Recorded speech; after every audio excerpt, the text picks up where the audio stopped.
Coming up next, we have got Dr. Kent Hovind. Wait. Probably. Hold up. What you got? I got the dog tags. Oh, sweet. We're all good. I forgot to mention those. They tried to kick us out earlier, and now we have the dog tag. You have to have this to stay in. Forgot about that. That's very important. I was out there for like an hour. Every single session, they didn't let you in, huh? You had to No. go get this? No. My goodness. Every single session, make sure the ushers, as you come in, they can see your dog tag, all right? So make sure they can get that. And the kids, too. Yeah, and the kids, as they go to Creation Cadets, this is how we know they belong to us and not to somebody else. Otherwise, without the dog tags, they get kick the them boot, outside okay? with the rest of it. So, okay, And good. so you could wear that now. We're all paid up. The $28. We're paid up? It's all good. Hang on, 28 bucks? Yes, $28. You got these for 28 bucks? Yeah. How did you do that? Well, that's what the lady told me. It's with the, well, there's like 13 sessions, right? And you, like $7 a session, get 28 bucks. And so I'm going to be Wait. Dude, you paid $28 and got these things? Yeah. 13 sessions at $7 a piece and you paid $28. That's right. Dan, That's pretty smart. let me get to the bottom of this. Dan, 7 times 13 is not 28. Yeah, it is. No, it's not. Yeah. Did you go to public school? Yeah. That explains why. Let me show you. Is there a chalkboard around here? Yeah, grab that chalkboard. I'm just going to show you. 7 times 13 is not 28, okay? Well, I don't know about the new fancy math they may be teaching you guys, but... No, trust me, it's not 28. Let me just show you here. Got that? Okay. All right, Dan. Thank you, guys. Give a hand for the stage hands. Thank you. Beautiful. All right. Okay, you got 13, right? 13, yes. Times 7 yeah. equals 28, right? Do the math there. I don't think you're going to come up with 28. You'll see what it really is. Oh, all right. Okay, 7 times 3 is 21. 21. All right, Okay. you take 7 times 1. 7. That's right. You got 7 plus 1. 8. Bring down the 2. 28. 28 bucks.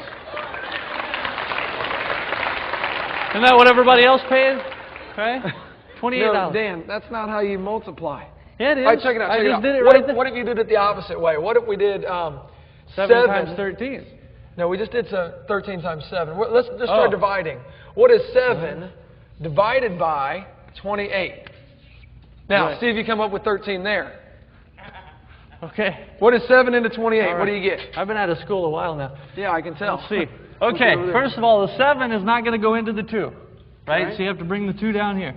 Now the 7 into the 8 goes once. All right, so 1 right there. So then 7, and then you subtract 7 from the 8, you have 1. So now you're doing the 2, you carry the 2 back. 7 into 21 is 3. You got 13, 28 bucks. No. It's all good. I'm gonna go. Oh, Dan, whoa, we're not done yet. Dan, that is not how you divide. No, that's how I divide. All right, forget the multiplication and division. Do you know how to add? Yeah. Okay, let's add this up here. Add this up. We got 13. That's 1. 13. 13. 13. This makes sense, 13. Right? 13. 1, 2, 3, 4, 5, 6. 13. Right. All right, simple math. Elementary, my dear Dan. Right. Add that up. What do we got? You got 3, 6, 9, 12, 15, 18, 21. Hey, look, Hugh Ross.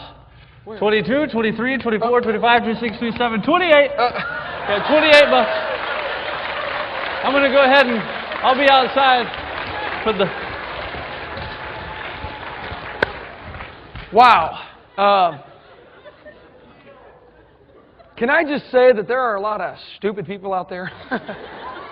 In our world today, there are a lot of really, stupid people. Man, and some people just have stupid ways of adding and dividing and multiplying. It just doesn't work. It doesn't make sense. It's amazed me. 2 people they really can. They can look at the same thing and one gets some stupid idea about what just happened. It's absolutely incredible how that works. Well, here to talk to us about evolution and why evolution is so stupid is Dr. Kent Hovind from right here in Pensacola, Florida. Let's give him a hand.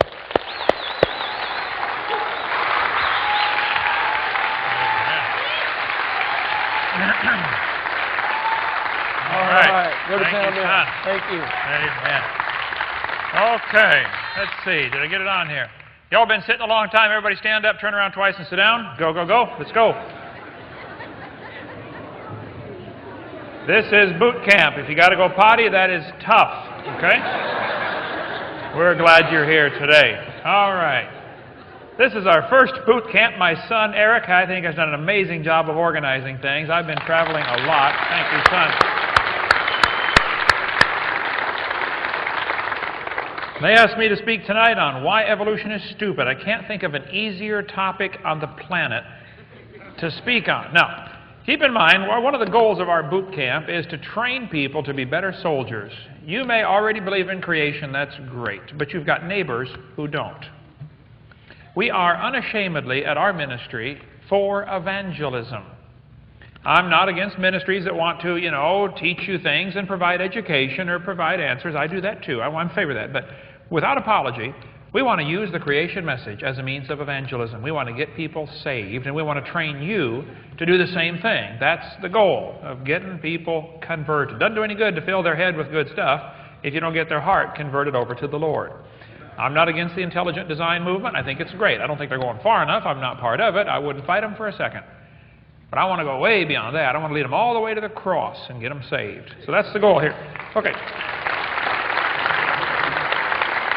Why evolution is stupid. Now, before we start, this is not my wife. That's just a picture of her. And we live right here in Pensacola, Florida. You'll be at our place tomorrow at Dinosaur Adventureland. I live right on property. I live in Building 2. Building 3 is our offices. Building 4 is the Science Center. Building 5 is the museum. We're real original around our place. I have 3 kids, one of each. And I got them all married, and the dog died. Praise God, I made it. I'm home free. It's wonderful. And all 6 of them live right around me, and got 4 grandkids so far. And for those that don't know, that's God's reward for not killing your own kids when you thought about it. Hang in there, parents. It'll be worth it all someday. It's really wonderful. All of them work in our ministry, and all of them want to serve God with their life. And I wouldn't take anything for that. Okay, we got quite an interesting tribe. We got somebody said, "How many people work at your ministry?" I said, about half of them. Some days less than that, but we got an amazing staff over there. You get to see them tomorrow. I think it's 45 now, but I honestly don't know, okay? Nor does it matter. It's not enough. I could use a couple more. But boot camp, the purpose here is to get people booted and get them excited and do something for God. We hope to do this every year. We're going to have a questionnaire for you to fill out tomorrow with things you can answer, questions like, is this a good time of year for you to have a boot camp? We wanted to have it in September, but it got a little windy around here. And so we decided we better move it to a different time. So you'll be able to do that tomorrow. Don't forget that. There are 2 opposing philosophies of life, creation and evolution. These 2 views cannot be more opposite. Okay? And if you're going to be a good soldier, you have to understand your enemy. What do they do? How do they behave? What do they believe? You've got to get inside the head of the enemy. How many of you have spent time in the military? Anybody spent time in the military? Look at that. Okay. Well, you understand that's part of the training. You got to get yourself in condition. You got to know your facts. You better learn how to take that rifle apart and put it back together in about 7 seconds. So you'll be doing 4,000 push-ups. Okay. And you better understand your enemy. You better know their weapons. You better know what they believe. I've done 92 debates now at universities. My first one was 15 and a half years ago when we first moved here to Pensacola 16 years ago. They asked me to come do a debate at the University of West Florida. I had been writing letters to the editor in the local paper about how dumb evolution was, because I'd just been here a few months and an article came out in the paper that said, dinosaur bones found in Montana from 80 million years ago. I thought, hey, I'm new in town, might as well stir up trouble, so I wrote my first ever letter to the editor and said, they found dinosaur bones in Montana, but they're not from 80 million years ago. These are dinosaurs that drowned in the flood in the days of Noah. Well, man, you would have thought I had shot the sacred cow. I got called everything but a white boy for the next 6 months in the local paper right here in Pensacola. And finally, the university called me up, one of the people in the debate team there, and said, hey, you've been writing a lot of stuff about creation. Would you be willing to come debate one of our professors who believes in evolution? Well, I had never had a debate in my life except with my wife, and I lost those every time. How many understand what I'm talking about? Okay. So I was not excited about that, but I went out there and debated that guy. He'd been teaching evolution for 20 years, and it was an absolute slaughter. I couldn't believe they were that dumb. After 92 debates now and being turned down over 4,000 times, people have face-to-face refused to debate me on creation and evolution. I have decided they are all that dumb. They really are. Evolution is stupid. But this is a serious doctrine, though. It's not only one of the dumbest, it's one of the most dangerous religions in the history of planet Earth. See, if creation is true, God created man. If evolution is true, man created God. If creation is true, man brought death into the world. If evolution is true, death brought man into the world. These two views cannot possibly be more opposite. Evolution teaches we're getting better, and someday we get to be God. I cover more on that on my video part 5, the dangers of the evolution theory. Satan said to Eve in the Garden of Eden, hey, if you eat off that tree, ye shall be as gods. That's where the evolution idea got started. But God said, let us make man in our image, after our likeness. And Satan says, no, I want you to become God himself, okay? Before the flood, the Bible teaches people lived over 900 years. I believe you could learn an awful lot in 900 years. Many people have never even thought of this, but do you realize Adam spoke every language in the world? Because there was only one. Bible says we're made in God's image and we're getting worse. Things are not getting better. Things get worse with time, okay? If creation is true, man's made in God's image. The original man was huge, smart, disease-free, and designed to live forever. Man sinned and messed up the whole thing. If evolution is true, man evolved from animals without a creator or a designer. Original man was small, dumb, poorly designed, doomed to die early, and millions of years of death brought man into the world. These views, I'm telling you, are polar opposite. Somebody's wrong.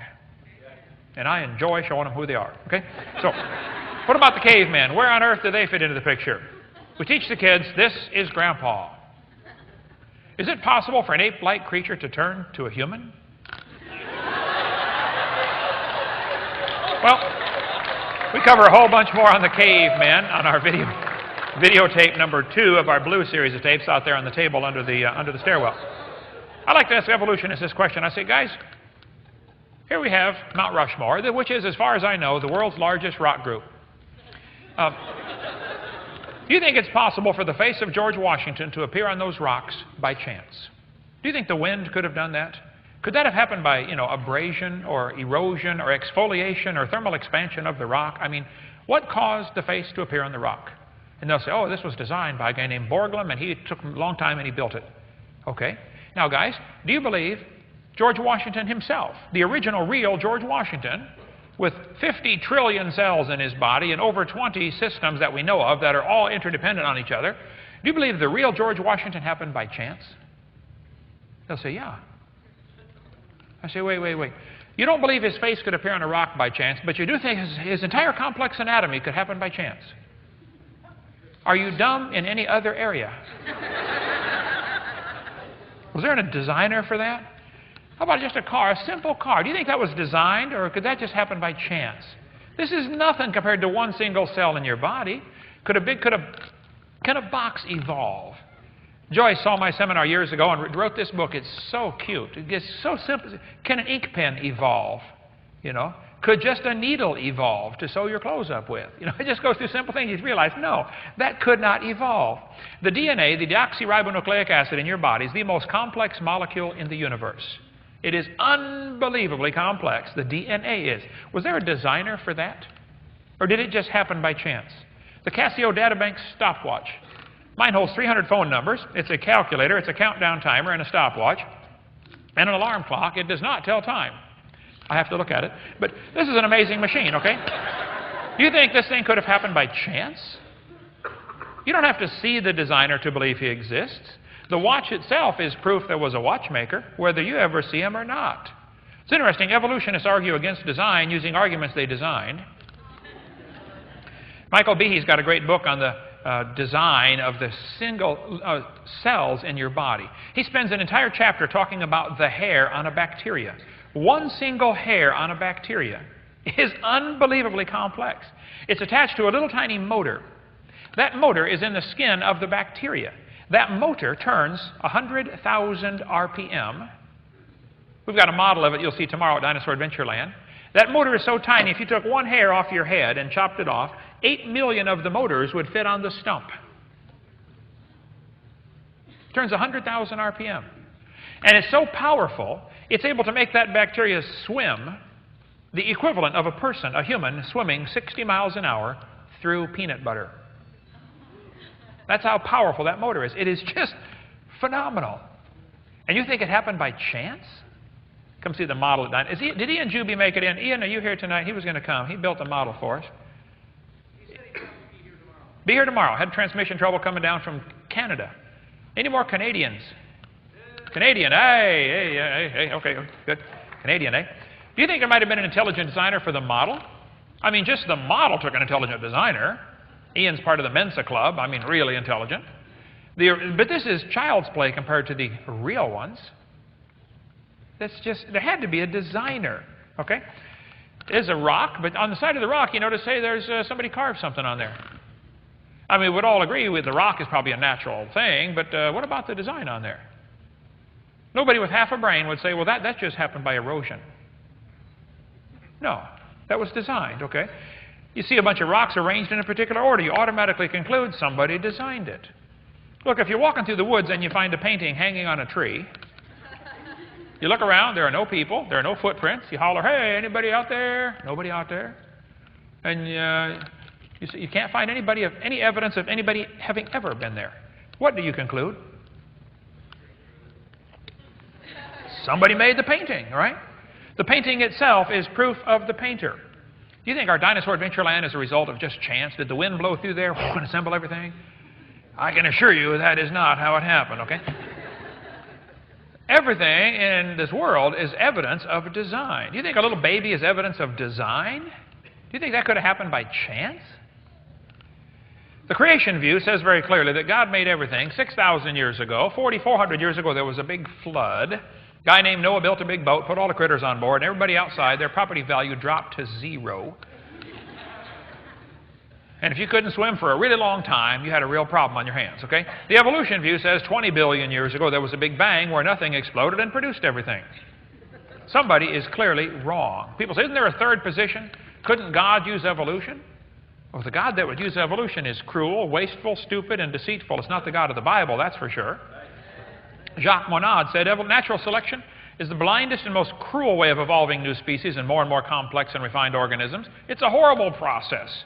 He said, an ideal society is a non-selective society, one where the weak is protected, which is exactly the reverse of the so-called natural law. He said, I'm surprised a Christian would defend the idea that this is the process that God set up. Why would you blame God for the process of evolution? That's cruel, it's mean, it's awful, it's horrible, and there's no evidence for evolution anyway. So why should I take my perfectly good Bible, which has never been proven wrong, and compromise it with a dumb theory that has never been proven right? I'll stick with what I got, thank you, okay? So, evolution is stupid. I'm going to tell you why. Here's Discover magazine. Where are we going? Straight to hell if you don't get saved, okay? But stupid. Dictionary definition. Lacking normal intelligence. Foolish. A stupid idea. I collect textbooks. You get to see those tomorrow if you get a chance to come in our library. I have hundreds. My wife says too many. I said, I don't have them all, so how could I possibly have too many? Okay? You got to get them all till you get to, and one more than that, then you got too many. Richard Dawkins says, it's absolutely safe to say if you meet someone who claims not to believe in evolution, that person is ignorant, stupid, or insane, or wicked. Well, you got to define evolution. The first thing I do when I do debates, and if you're going to be a good soldier for the Lord out here in this evolution battle, and it is a battle going on, you're going to have to define exactly what you're talking about. I've watched in the last 15 years, probably 9 states have tried to force creation into the schools or drag evolution out of the schools or force equal time. They're all barking up the wrong tree. None of those are going to work. Even what's going on in Kansas now, even though I'm thrilled for what they're doing, and go get them, guys, it's not going to work, okay? The simple solution is you have to define what you're talking about first. They're not defining. Alabama did a pretty good job on the sticker they had in their textbook years ago because they separated the evolution into the different kinds. Somebody says, do you believe in evolution? Or when I do a debate on evolution, the first thing I do is define what we're talking about. First of all, we'd have to have cosmic evolution. That would be the origin of time, space, matter. Where did time come from? Where did matter come from? Where did space come from? Did you know all 3 of those have to come into existence at the same instant? If you had matter but had no space, where would you put it? If you had matter and space but had no time, when would you put it? You got to get all three coming into existence at the same instant. And God answers that in 10 words. In the beginning, God created the heaven and the earth. In the beginning, there's time. God created the heaven, there's space, and the earth, there's matter. God made time, space, and matter all at the same instant. It has to be that way. It's not going to work any other way. Secondly, we have what's called chemical evolution. This is where all of the chemicals evolve from hydrogen. Big Bang theory says the Big Bang produced hydrogen. Well, then how did we get all these other elements? You want me to believe uranium evolved from hydrogen? Thirdly, we have to have what's called stellar evolution. The stars would have to evolve. You know, nobody's ever seen a star form, and yet there's enough stars out there that we know about. At the last count in 2003, the current estimate is every person on Earth can own 11 trillion stars to yourself. Those are the ones we know about. We don't know about the ones that we don't know about. Okay. Fourthly, there's going to have to be organic evolution, where life gets started from non-living material. Nobody has a clue how that could happen. Fifthly, macroevolution, where an animal changes to a different kind of animal. Nobody has ever seen a dog produce a non-dog. But the textbook says we all came from some kind of spineless ancestor. Like this one says, 3.4 billion years old, the remains of the early ancestors of modern human beings. And they show the kids a starfish. Here's Discover Magazine a couple of months ago. Was your ancestor a sea sponge? This is your ancestor. Wow, who's your daddy? That's stupid, okay? This textbook says humans, birds, and crocodiles have a common ancestor. I'm sorry. That's stupid, okay? It's not true. It's lacking normal intelligence. This one says, all the many forms of life on Earth today descended from a common ancestor found in a population of primitive unicellular organisms. Oh, we all came from a bacteria, huh? Or an amoeba. I'm sorry. That's lacking normal intelligence. That's stupid to believe that. The blue whale grows to 49 tons in 1 year. Big baby on his first birthday. At that growth rate of 30 billion times where it started. If a human did that, it would weigh a lot. Okay? They say the blue whale evolved from a bacteria. That's stupid. Seahorse is an interesting creature. It's one of the only fish that swims in the upright position. And the male hatches the eggs. How many women think that'd be a great idea? Yeah, okay. I like what Dave Reaver says. He said, what this world needs, he speaks at high schools all over the country, you know, and he talks to all these public high schools. He said, what this world needs is one pregnant teenage boy. That'll slow things down. What did the seahorse evolve from? Huh? What's its ancestor? Oh, its ancestor was an amoeba. I'm sorry. That's stupid, okay? Had to be designed. The sperm whale can dive to 10,000 feet and stay there for 2 hours. The pressure at that depth is 620,000 pounds per square foot. As the sperm whale slowly tried to evolve this ability over millions of years, none of them survived. They all died until one of them finally figured it out. And the sperm whale evolved from a bacteria? I'm sorry, that's stupid. There's no kind way to say it. That's dumb, okay? What did the platypus evolve from? It has hair, lays eggs, senses the electrical signals in its prey's muscles. How did he learn to feel the electrical contractions of the muscles of the crawdaddy he's going after?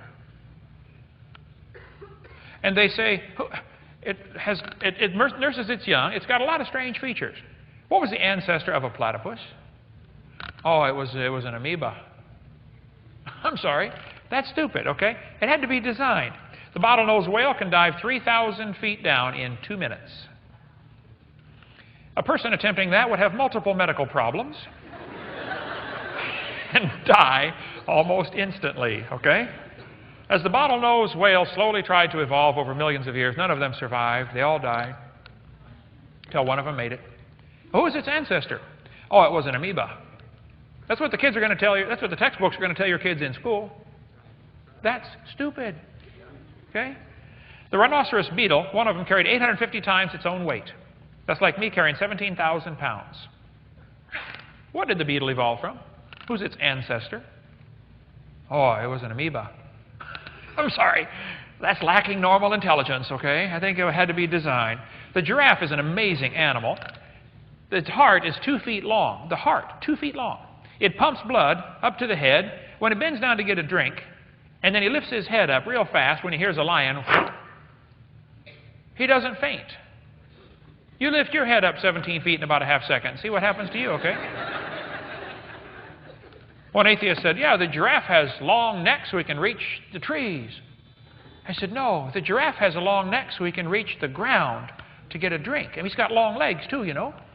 I mean, what if he evolved the long legs and didn't get the long neck? Huh? Going to die trying to get a drink. Well, duh. The giraffe has a special network of blood vessels in its head that allow the blood to accumulate around the brain. Instead of blowing its brains out its eardrums, when it bends its head down to get a drink, it absorbs all the pressure, and then when it lifts its head up, it provides 2 or 3 more pumps of blood to make sure there's oxygen while he runs away from the lion. Doesn't faze him, doesn't miss a beat. But now, see, for millions of years, the early giraffes all died because the lion was able to get them until they were trying to figure out how to make this miracle network around the brain. And it evolved from an amoeba. I'm sorry, that's stupid, okay? I think it was designed, okay? The woodpecker's tongue is amazing. When they asked me to do the first debate at the University of West Florida, the debate club said, Mr. Hovind, we want you to send in 30 questions that our professors can use, and they'll supply 30 questions and you supply 30 questions. And we'll pick them out of the hat and we'll have the debate over these questions. I said, okay, sounds good. I sent him 30 questions. I said, the woodpecker's tongue goes all the way around the back of his head and anchors either in his left nostril or above his left eyebrow. Now, what did it evolve from? And where's the evidence of its ancestors? That question never showed up in the debate. I don't know what happened to it. But I said that owl has a cylindrical-shaped eyeball. It's not round. It's like a cylinder, like a tin can. And the owl's eye, kind of like this shape, he cannot move his eyes in his head because it's stuck in the socket. It's like a little telescope. It really is, okay? When he wants to look at something, he's got to turn his whole head, you know. I mean, if he's looking at you, he's looking at you, okay? But the owl's eyeball is cylinder-shaped. Just about every other bird has a round eyeball, spherical shape, so he can roll it around in his head like you can. So I said in my question, I said, how did the owl get a cylinder-shaped eye from a spherical-shaped eye? And how did it see in the meantime as it was evolving from round to cylinder-shaped? And where's the fossil evidence of this happening? Now, that question never came up. Actually, I got to thinking by the end of the debate, none of my questions came up. I don't know where they put them, but they didn't make it. They were gone. But woodpecker's tongue is amazing, okay? He can poke his tongue down in. First he pecks a hole in the tree. He listens for the bug crawling around in there, pecks a little hole in the bark, shoves his tongue down there, and then spears it and pulls it back in his mouth. Got little barbs on the end of his tongue. One guy said, oh, my mother-in-law does too. The woodpecker has a special fluid around his brain. While he's beating on that tree, his brain is not bouncing around on the inside of his skull. He's got this special shock-absorbing fluid. How did that evolve? I mean, how did the first woodpecker learn to bang a hole in the tree and stick its tongue down and grab a bug? I mean, how did they learn that? Oh, well, see, Hovind, it all evolved from an amoeba. I'm sorry, that's stupid. I'm not going to buy that, okay? The beaver is an amazing animal. It has special feet. It has teeth that wear off on the inside. Did you know, if you look at, you can see them in our museum tomorrow. We got a beaver skull. The outside of the tooth is really hard enamel. The inside is softer pulp. Every time he chews, it's constantly breaking off the inside of his teeth, which keeps the tooth sharp. Self-sharpening teeth. Where did that evolve from? Oh, see, it came from an amoeba. I'm sorry. That's stupid, okay? The Pacific golden plover goes to Alaska, lays its eggs, puts on 70 grams of fat, then flies 88 hours nonstop to Hawaii. The problem is they burn 1 gram of fat per hour. They couldn't possibly fly there by themselves. They have to fly in a V formation because the lead bird, like the geese, do the same thing. The lead bird has to use 1 gram per hour, but all the rest of them get a little savings because they're flying in the wake turbulence. It provides extra lift. So they can fly 88 hours to Hawaii on 70 grams of fat, burning 1 gram per hour. Incredible. And then they lay the eggs, hatch the babies, raise them up to a certain size. Mom and Dad take off for Hawaii. Great idea, by the way. They leave the kids behind. 2 weeks later, the babies fly to Hawaii. They have never been to Hawaii. How do they know how to get there? Well, see, they all evolved from an amoeba, about 4 billion years. That's just stupid. I'm sorry. That's just not a good way to say it. The dragonfly is incredible. They have the best eyes of any insect in the world. They have 30,000 lenses on their eye. They can see almost all directions at the same time. How their brain figures out what to do with all that information, I don't know. Some people say, I wish I had brains or eyes on the back of my head. Do you realize how complicated life would become? I like Dennis's question about what if your knees bent backwards? What would chairs look like? That's a strange thought, By the way, I was surprised most of you had never heard of Dennis Swift. I've known him for years. It's just amazing. His head is full of cool stuff. I really enjoy hearing Dennis. He'll be there speaking again tomorrow. But I've spoken at a couple of conferences with him before, and I said, you guys have got to hear Dennis Swift. I think you'd really enjoy that. Dragonfly can fly forwards or backwards. It's like a helicopter. Unbelievable. You study the flight of a dragonfly. It'll blow your mind. They spend 1 to 2 years as larvae before developing into adults. Who was the ancestor of a dragonfly? Well, kids, it was an amoeba. Here we go again. That's what they're going to teach the kids. Now, you may not have your kids in a public school, but your neighbors do. Right? This is your mission field. Okay? This is your assignment. Go fix the problem. You might not change the school, but you can convert all the kids. Jesus didn't spend any time trying to change the Roman Empire. He just went after people, one by one. That's unstoppable. If the Christians would learn to forget trying to change the Roman Empire, let's just go after the people. We'll get them all converted, okay? Some amazing videos we offered, amazing creatures, incredible creatures that defy evolution. There's now a third one, 1, 2, and 3. They're on our table out there if you want to get those. By the way, I've been trying to get the author of these amazing creature series to come speak at our boot camp. He's a good friend of mine, and I believe is going to come to the next one. So pray for that. If we can get Job Martin to come, maybe one of the speakers at the next one. Textbooks tell your kids, 18 or 20 billion years ago, there was a big bang where nothing exploded.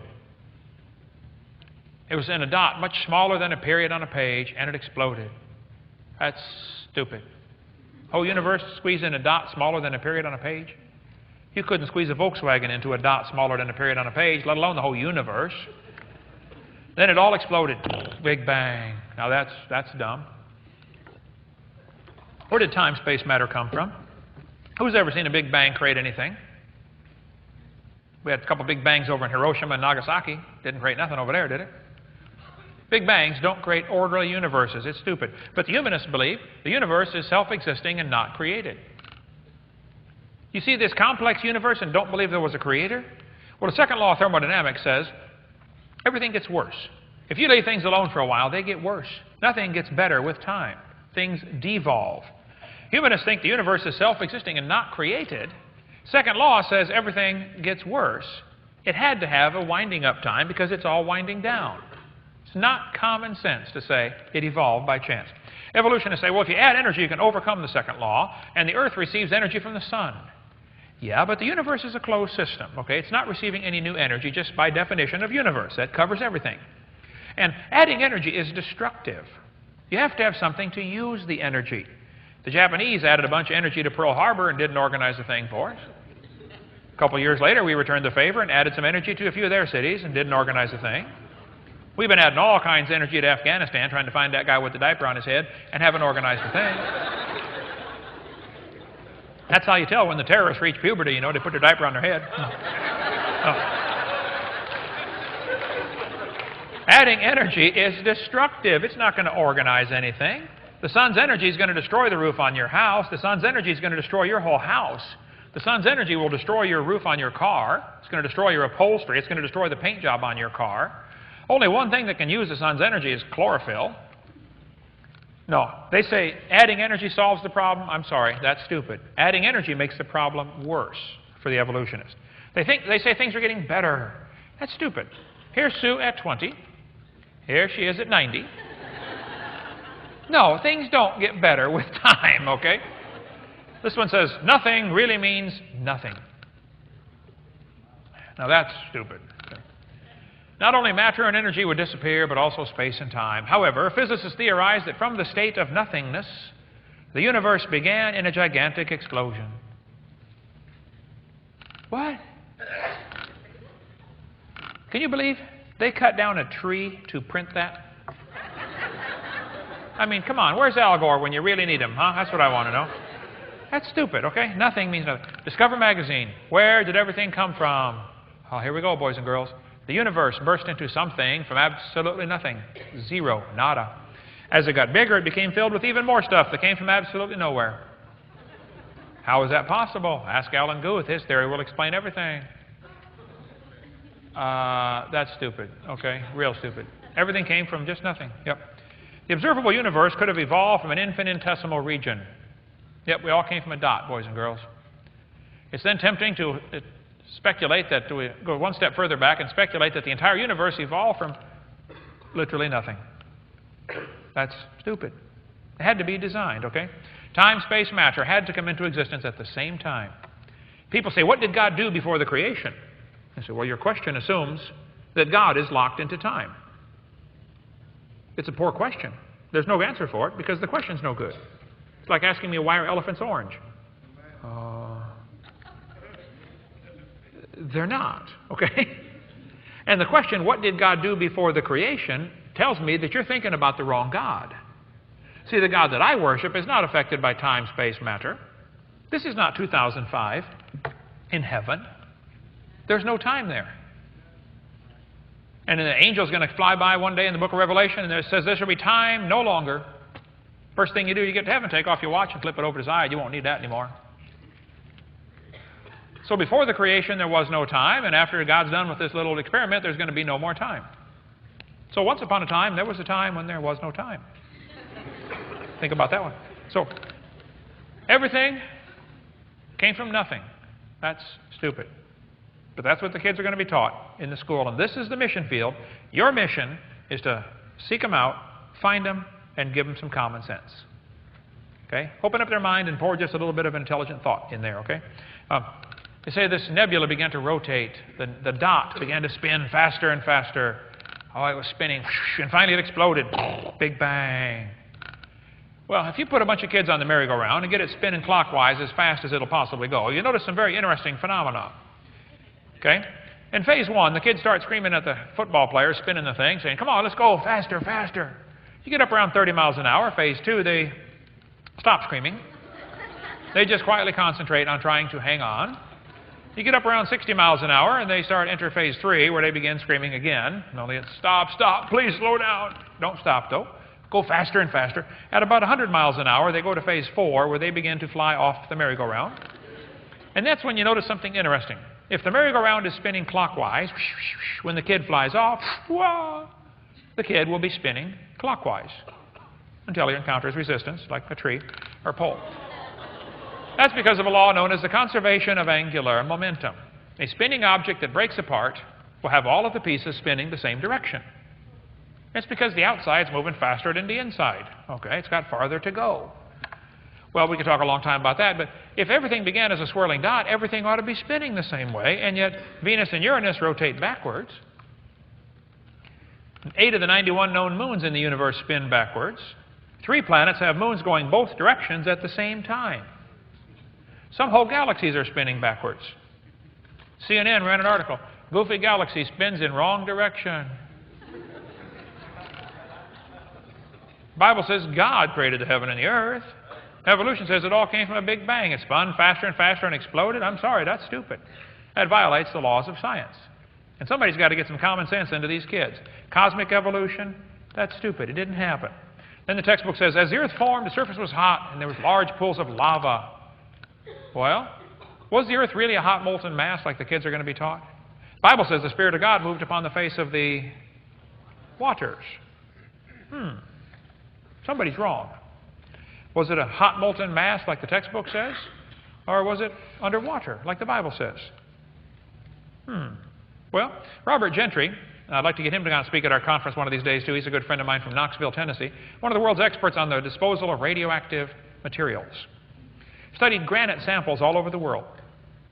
He found they have little tiny radiopolonium halos in them. Polonium has a half-life of from 164 thousandths of a second up to 3 minutes, depending on which one you're using. To form this little halo in the rock and then freeze it, the rock had to be cold. It was never a hot molten mass. Very fascinating story behind that. To teach that these polonium halos can exist while the rock is molten is ludicrous. If the rock is hot, it may form its little halo, but it's going to disappear. How many of the 4th of July fireworks halos, from the things exploding, how many of them are still up in the sky right now? None. They fell down because the sky is too fluid. These little halos are proof positive the Earth was never a hot molten mass. As soon as Gentry published in all kinds of major science journals, until somebody says, hey guys, wait, do you realize what this implies? This means our Big Bang theory is wrong. They shut him off like a spigot. Turned off his grant money, didn't publish any more articles from him. Go to halos.com if you want to get all the lowdown on that one. To say the Earth was a hot molten mass, I'm sorry, the evidence is against that. That's stupid. Now, you might want it to start off that way, but there's a lot of reasons for that. To talk about chemical evolution, everything came from hydrogen. Atoms of hydrogen in the proto-sun fused to form helium. That's stupid. You can fuse them to get helium, but you got a chicken and an egg problem here. You got to have the stars to produce the fusion, and you got to have all the elements to make the stars. Which one came first? One of the questions I asked to the university professors the first time I went out, they never used it. I said, termites chew on wood and swallow it, but they can't digest it. They've got little tiny critters that live inside their intestines. You talk about tiny, we're talking inside the termite's intestines, okay? The termite cannot live without those little critters, and them critters can't live outside the termite. So which one evolved first? And how did it live without the other one? They never used that question either. But to say all the elements came from hydrogen, I'm sorry, that's stupid. It's lacking normal intelligence. It doesn't happen, okay? Fusion can take place, but you got the chicken and an egg problem here. We'll get into that some other time. To say the stars evolved, I'm sorry, that's lacking normal intelligence. God had to design the stars. They're so complex. We could spend 2 days on the Big Bang theory, but to say that it happened by chance, Big Bang made a big orderly universe, I'm sorry, that's stupid. Big Bangs make big messes. It's all they've ever done. You know, a star explodes about every 30 years, called a nova, or if it's a big one, they call it a supernova. Why do we have less than 300 supernova rings that have been discovered in the universe? One's exploding every 30 years. That's only a few thousand years worth of stars. They say, well, new stars are forming in Crab Nebula. Don't see those new stars forming right there? No, sorry. New stars are not forming. Nobody has a clue how a star can form. We don't know how a single one of these stars managed to form. Now, if you want to believe they formed, that's fine. I don't care what you believe, but it's not science. Nobody's ever observed a star forming. By the way, we see stars blow up every 30 years. We've never seen one form. Don't you think the births of stars should at least equal the deaths of stars? Aren't we eventually going to run out? I debated a professor one time, and he said, Hovind, we were talking about stars forming. I said, don't you know that you've got a problem with Boyle's gas law, because when you try to squeeze dust together, the pressure and temperature builds up and it drives it back apart. I said, it would take enormous pressure to squeeze gas into a solid. He said, yes. And we calculated that if 20 stars explode near each other, it would provide enough pressure to make a brand new star. I said, sir, that is brilliant. You have to lose 20 to gain 1. I said, you ought to run for Congress. You could help those guys borrow their way out of debt.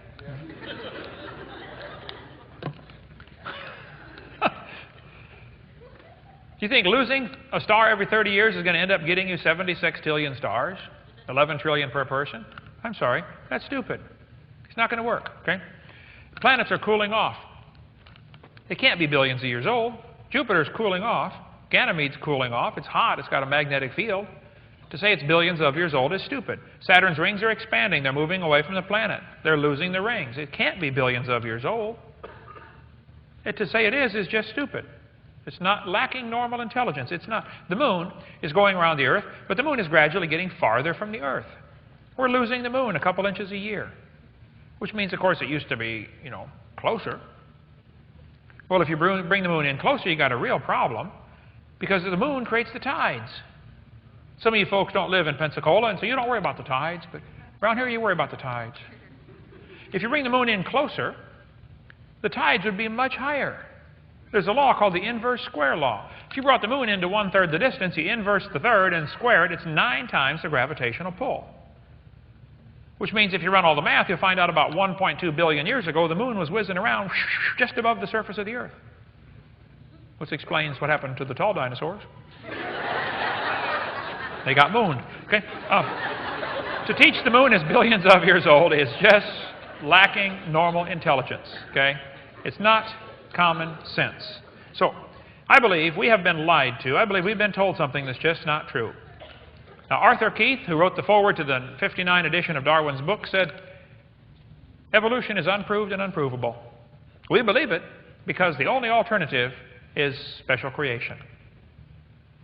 The only other choice is creation. He's right, you know. There was a Russian atheist astronomer who came to America years ago, and he started off his speech. Keep in mind, he's an atheist. He said, folks, either there is a God or there isn't. I thought, now this he's on to something here.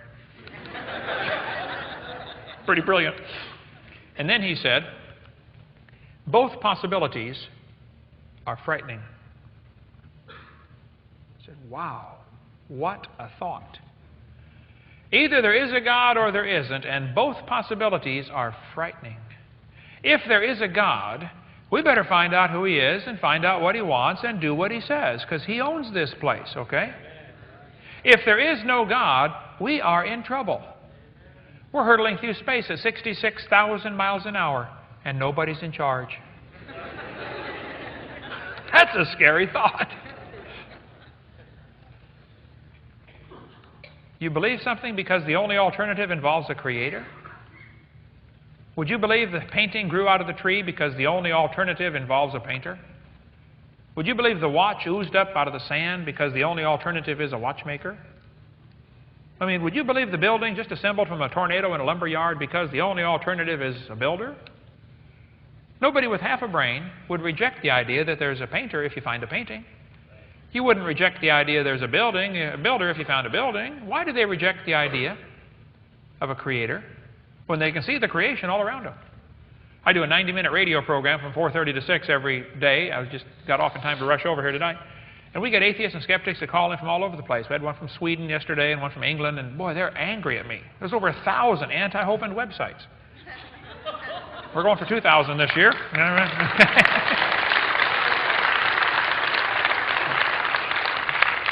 They just are angry at the concept that there might be a designer. I was at Berkeley, you talk about a hostile audience. Man, oh man. I had Q&A time, you know. I do this at universities all the time. It's either Berkeley or University of North Florida. I did 12 debates last year. But afterwards, I'm talking to one of the students out in the hallway. He said, evolution is a fact.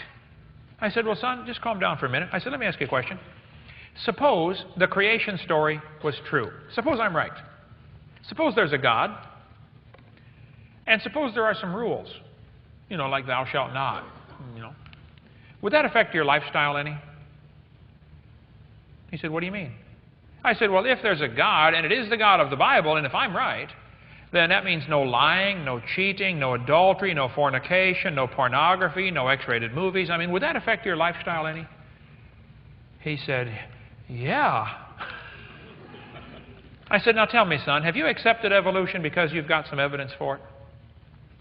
Or because you don't like the alternative? A God telling you what to do. He said, I've accepted evolution because I'm horny. I said, thank you, son. Have a seat. Next question, please. Okay.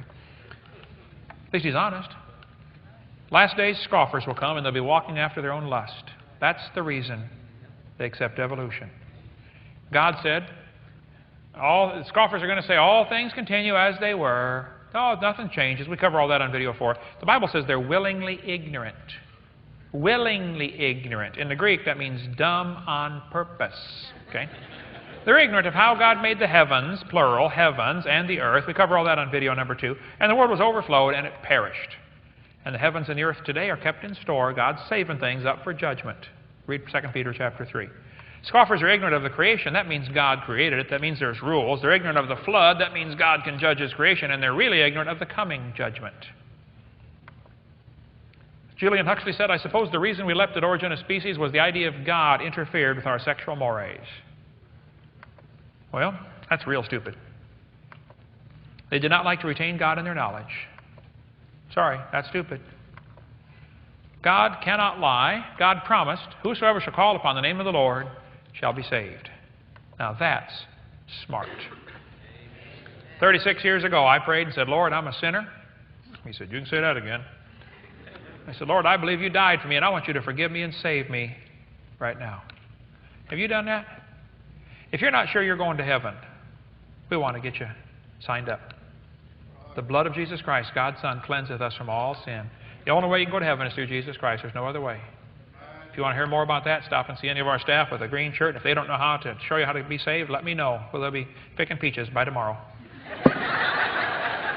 Thank you so much for joining us. Welcome to boot camp.